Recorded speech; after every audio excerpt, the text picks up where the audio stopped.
예수 그리스도의 종 바울은 사도로 부르심을 받아 하나님의 복음을 위하여 택정함을 입었으니 이 복음은 하나님이 선지자들로 말미암아 그의 아들에 관하여 성경에 미리 약속하신 것이라. 아멘. 이제 이번 주부터 로마서를 설교를 하려고 합니다. 그래서 이제 말세에 어떻게 살아야 되는가라는 주제로 계속 그 설교를 했었는데요. 로마서도 사실 그런 내용입니다. 그래서 로마서는 전체적으로 보면은 1장부터 3장까지는 인간의 죄 문제를 얘기하고 있어요. 인간은 죄인일 수밖에 없다. 그리고 4장에서 5장은 예수 그리스도를 믿음으로 말미암아 구원을 얻고 의를 얻는다라는 이야기를 하고, 그리고 6장에서 8장은 구원에 대한 교리를 확실히 알려줍니다. 우리의 구원이라는 게 어떤 것인지 확실히 로마서는 그 교리에 대해서 알려줘요. 그리고 9장하고 10장은 육적인 이스라엘이 지금은 잘 안 믿지만 나중에 복음이 전해지고 땅끝까지 전해질 때에 그때에 또 육적인 이스라엘들도 예수님을 믿고 구원 얻을 수 있다는 그런 이스라엘의 미래에 대해 또한 적혀 있기도 합니다.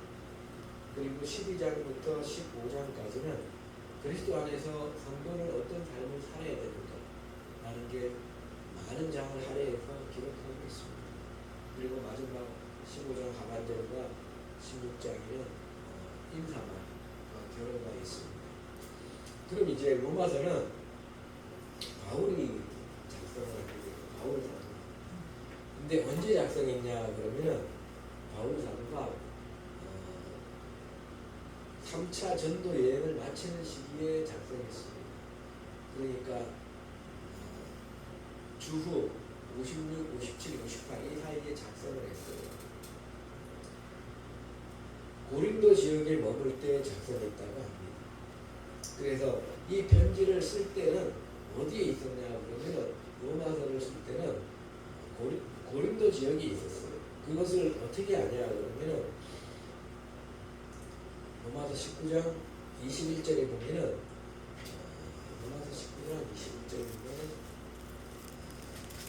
로마서 19장이거든요. 로마서 19장이 아니라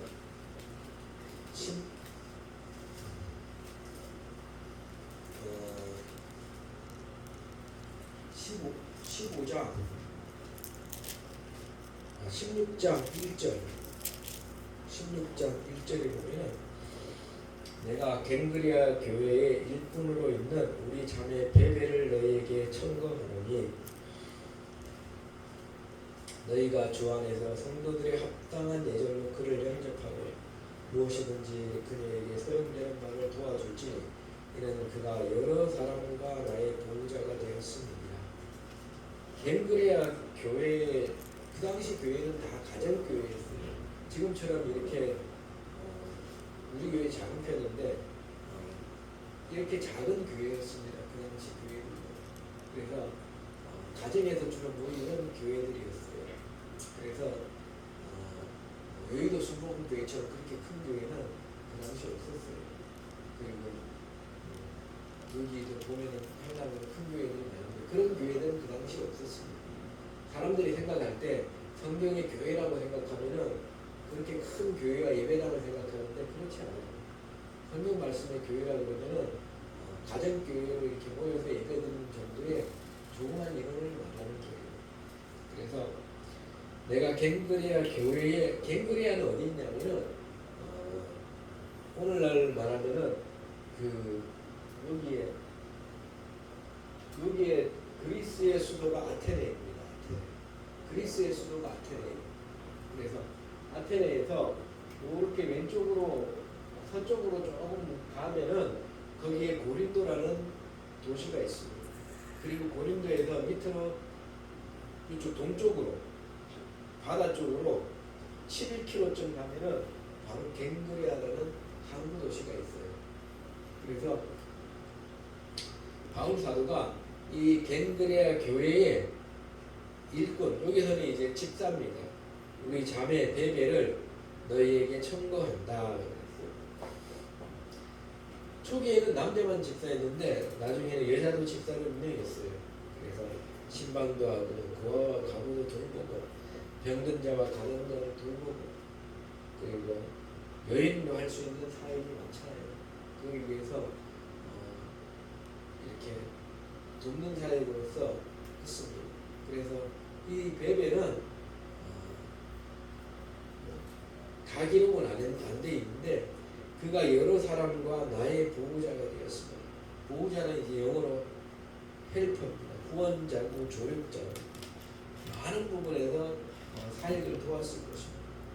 물질적으로도 돕고 그리고 또 밥하는데 빨래하는데 뭐 여러 가지 하여튼 그 여자로서 이렇게 돕는 부분에 있어서 많이 도와줬어요.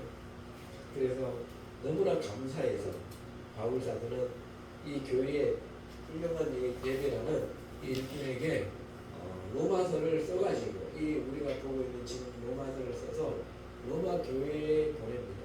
근데 사람들이 착각하기에 로마 교회라 그러니까 지금도 로마의 교회가 크잖아요. 그리고 로마의 교황청도 있고 막 그러니까 로마 교회 그러면 로마에 엄청 큰 교회가 있어가지고 거기를 보냈다고 생각을 하는데 그렇지 않아요. 바울 사도는 로마에 가서 직접 전도한 적이 없습니다. 그래서 그 주변 지역에 로마 주변 지역에 이제 그 이방인의 선교사가 되어서 여러 사람들에게 복음을 전했는데 그 당시 서울이 어디냐면은 그 당시 서울이 로마예요. 그러니까 사람들이 한 곳에만 모여 사는 것이 아니라 살다 보면은 로마로 이사를 가서 살게 되잖아요. 그러니까 그리스도인들 중에서도 로마에 가서 사는 사람들이 있었던 거예요. 그 당시 바울 사도가 전도했던 사람 중에. 그래서 로마에 또 예수님을 믿는 또 여러 사람들도 있고 그러니까 거기에 이제 로마의 가정교회들이 여기저기 있었던 거예요. 그러니까 바울 사도가 아는 사람이 로마에서 살고 있어요. 성도가. 그래서 거기 그 가정에서 교회를 이루고 예배를 드리고 있으니까 그것이 바로 로마 교회입니다. 대단한 그 교회를 말하는 게 아니에요. 교회 건물을 세워가지고 수천 명 모이고 이런 로마 교회가 아니에요. 사람들이 착각하는데 영화를 보면 막 수천 명씩 모이고 막 그런 게 아니라 조그만 인원이 모여서 예배드리고 그러는 것입니다. 지금도 많은 사람들이 예수님 믿지만은 수천 명씩 이렇게 모이는 데도 있지만은 다 대부분의 교회들은 한국에 있는 90%의 교회는 이렇게 조그만 숫자예요. 전부 다 조그만 숫자입니다. 그래서 농촌 지역으로 가도 숫자가 그렇게 많지 않아요. 그래서 하여튼 하나님께 예배를 드린다고 우리는 크리스찬이다. 그런 마음으로 인생을 살아가는 거죠. 그래서 로마에 있는 성도들에게 복음을 전하고 싶었어요. 바울 사도는 로마서 1장 15절에 보면은 그러므로 나는 할 수 있는 대로 로마에 있는 너희에게도 복음 전하기를 원하노라 이렇게 기록하고 있죠. 그러니까 복음을 전했던 예수님을 믿는 사람들이 로마에 가서 살긴 사는데 그 사람들이 복음에 대해서 확실히 서 있지 못하다는 거예요. 그래서 가서 복음을 전해야 되겠다.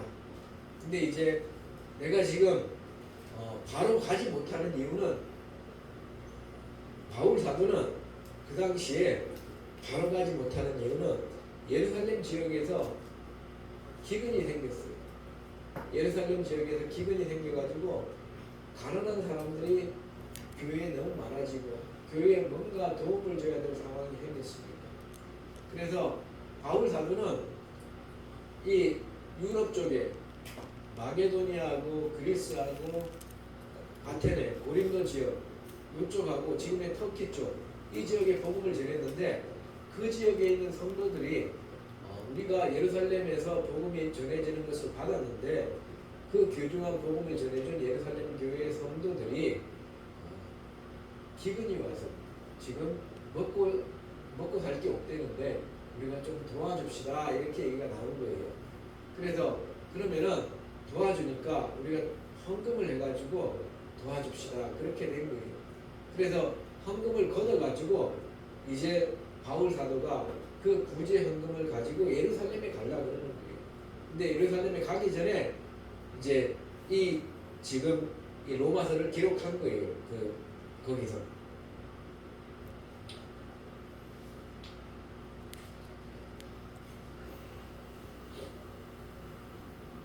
로마서 15장 26절에서 28절 한번 볼까요? 로마서 15장 26절에서 28절.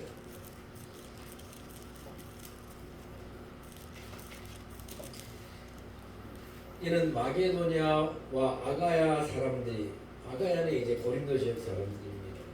아가야 사람들이 예루살렘 성도 중 가난한 자들을 위하여 기쁘게 얼마를 동정하였습니다. 구제헌금을 이렇게 냈다는 것입니다. 저희가 기뻐서 하였거니와 또한 저희는 그들에게 빚진 자니, 이 빚졌다는 것은 뭐 돈을 빚졌다는 얘기는 아닙니다. 그래서 사랑을 빚졌다는 거죠. 그래서 복음에 빚진 자라는 것입니다. 만일 이방인들이 그들의 신령한 것을 나눠 가졌으면 육신의 것으로 그들을 섬기는 것이 마땅하니라. 그래서 복음을 그들이 받았기 때문에 예루살렘 성도들에게 구제헌금을 보낸다는 것입니다. 그러므로 내가 이 일을 마치고 이 열매를 그 헌금을 선교비를 저희에게 확증한 후에 로마에게 너희에게로 지나서 서바나로 가리라. 그래서 선교 헌금을 전달한 후에 로마를 지나서 서바나는 스페인입니다. 지금. 그래서 로마를 지나서 스페인으로 내가 가고 싶다라고 이야기를 한 것입니다.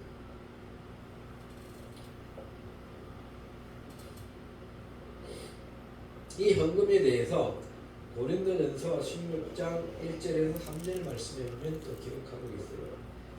고린도전서 16장 1절에서 3절 누가 한번 공격해 주시기 바랍니다. 고린도전서 16장 1절에서 3절.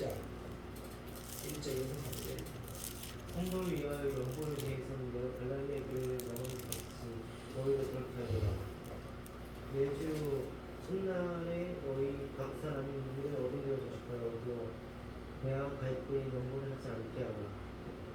내가 이럴 때 너희에게 인정된 사람에게 편지를 주어 너희의 응원을 예루살렘으로 가지고 가게 하라니.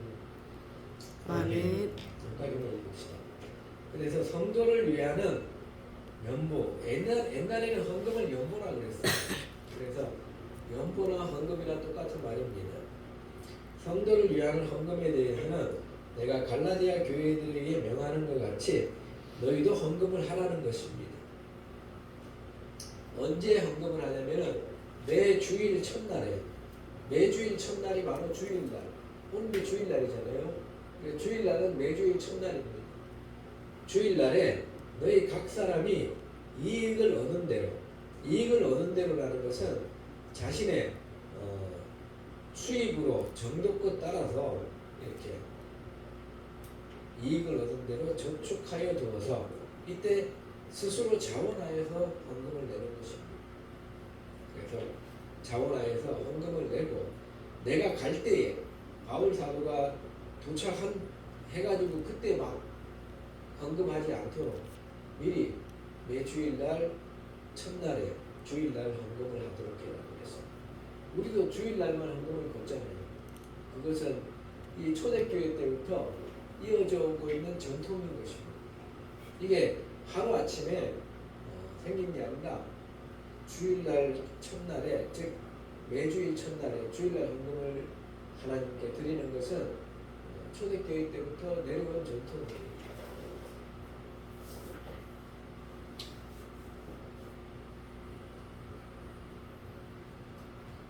또 헌금에 대해서 한번 볼까요? 고린도후서 9장 1절에서 9장 10절까지만 한번 보겠습니다. 고린도전서 9장 10절.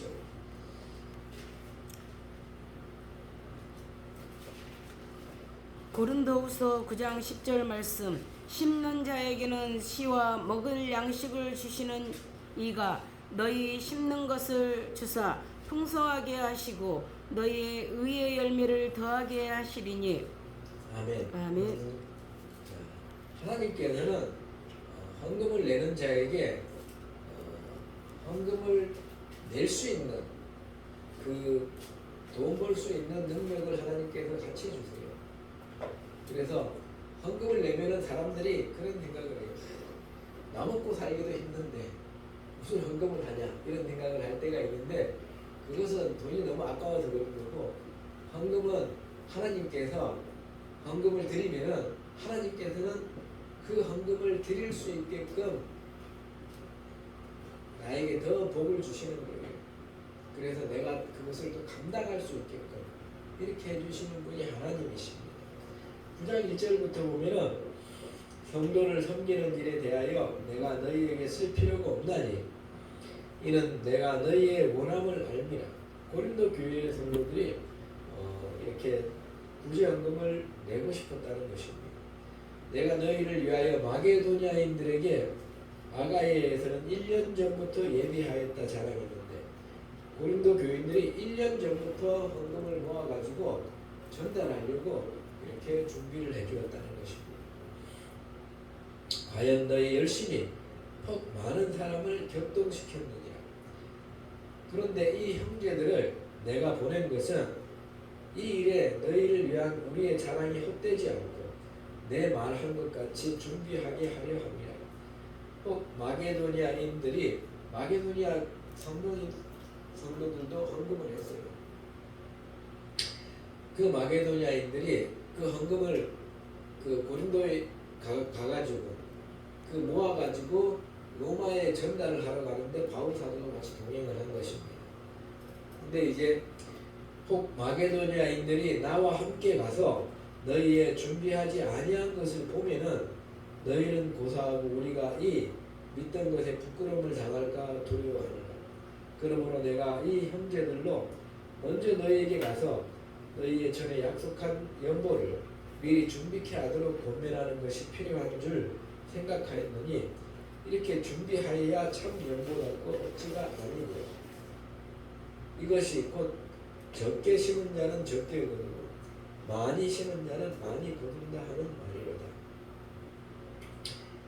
적게 심었다는 것은 인색하게 헌금을 한 사람은 하나님께로부터 조금만 거두는 것이고 많이 심는 자는 뿌리는 식으로 많이 심는 자는 하나님께서 더 많이 거둘 수 있게 해주신다는 거예요. 그래서 이거는 헌금을 내본 사람만이 아는 구절입니다.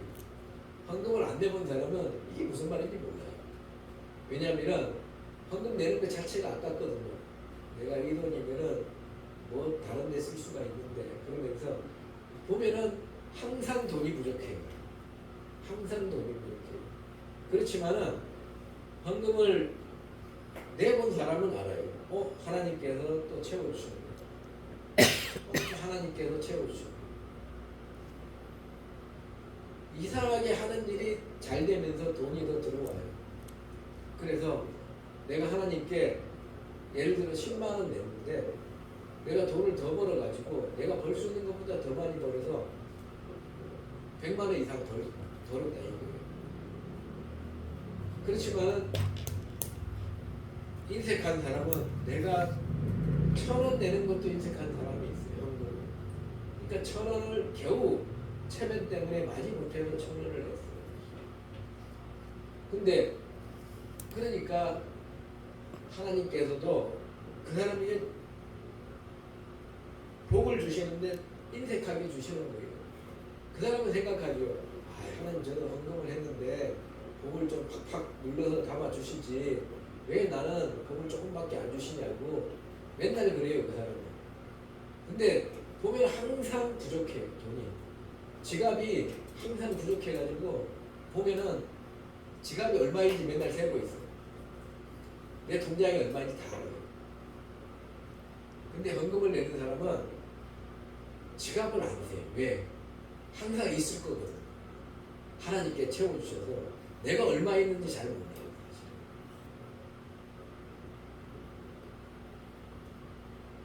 하나님께 헌금을 드리면은 하나님께서 또 드릴 수 있게끔 채워주시는 거예요. 그래서 인색하게 살면 안 돼요. 헌금을 드리는 거예요. 제가 헌금 설교를 잘 안 하는 편이지만은 오늘도 나에게 자녀와 같은 귀중한 그 청년들이 앉아 있습니다. 이게 중요하다는 것을 얘기 드리는 거예요. 여러분이 복받고 인생을 사는 데에서는 하나님께 헌금을 드리면은 하나님께서는 그 헌금이 아깝지 않게 물질적으로 채워주신다는 것을 기억하고요. 각각 그 마음에 정한 대로 할 것이요 인색함으로나 억지로 하지 말지니 하나님은 즐겨내는 자를 사랑하시느니라. 그래서 인색함으로도 하지 말고 체면 때문에 억지로도 하지 말고 하나님은 하나님께 즐겁게 헌금하는 자를 사랑하시느니라. 하나님이 능히 모든 은혜를 너희에게 넘치게 하시나니 이는 너희로 모든 일에 항상 모든 것이 넉넉하여 모든 착한 일을 넘치게 하려 함이라 하시니 하나님께서 넉넉하게 항상 우리의 주머니를 채워주셔서 착한 일을 계속 할 수 있게 해주신다는 거예요. 얼마나 감사해요.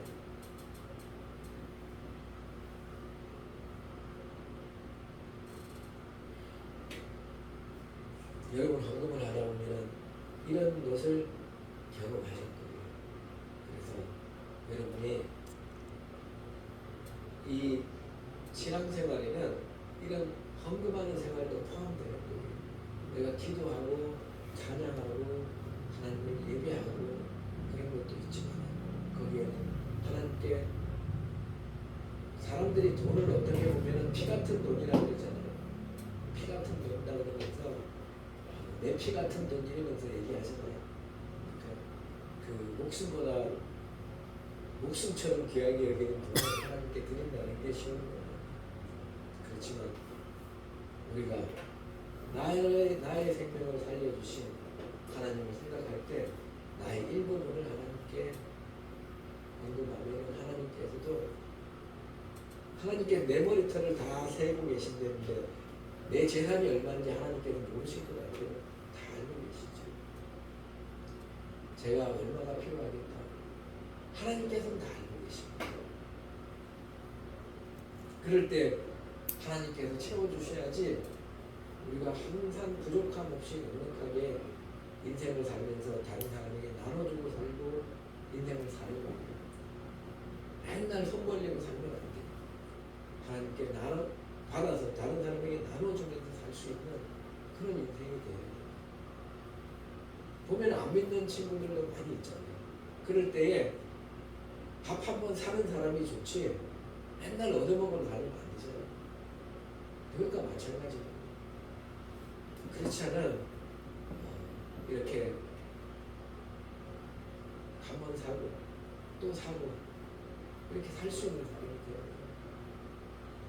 세상 사람은 내가 한 번 샀으니까 너도 한 번 사야지 이렇게 하지만은 우리 그렇지 않은 내가 한 번 사고 또 한 번 더 사고 또 한 번 더 사고 그냥 신경 쓰지 말고 이렇게 베풀 수 없는 사람이 돼요. 하나님께서 그것을 할 수 있는 내 헌금을 채워주시는 거예요. 근데 같이 범죄하는데 모여가지고 밥 먹는데 그런데 하나님께 채워주시는 건 아니지. 같이 모여서 예수님 믿자고 하는 마음으로 모여서 이렇게 돈을 베풀 때 하나님께서는 그 교육을 다 채워주시는 거예요. 기록한 바 제가 흩어 가난한 자들에게 주었으니 그가 영원토록 있느니라 함과 같으니라.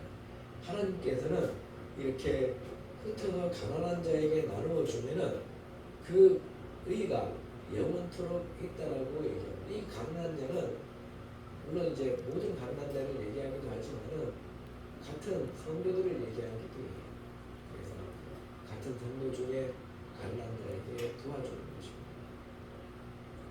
그럴 때에 하나님께서 그것을 기억해 주신다는 것입니다. 심는 자에게 씨도 주시고 먹을 양식도 주시는 이가 너의 심을 것을 주사 풍성하게 하시고.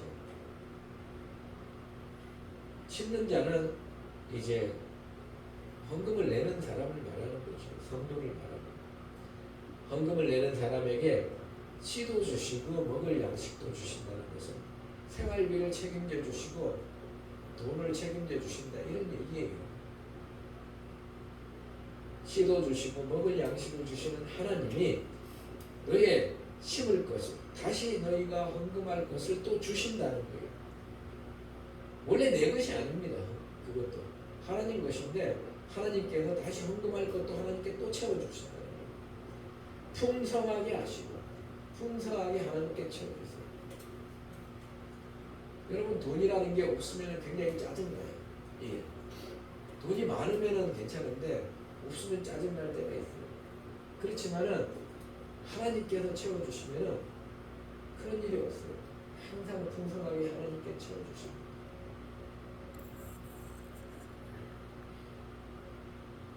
풍성하게 하시고 너의 의의 열매를 더하게 하시니 너희가 모든 일에 부유하여 너그럽게 연보를 하면 저희로 우리로 말미암아 하나님께 감사하게 하는 것이라.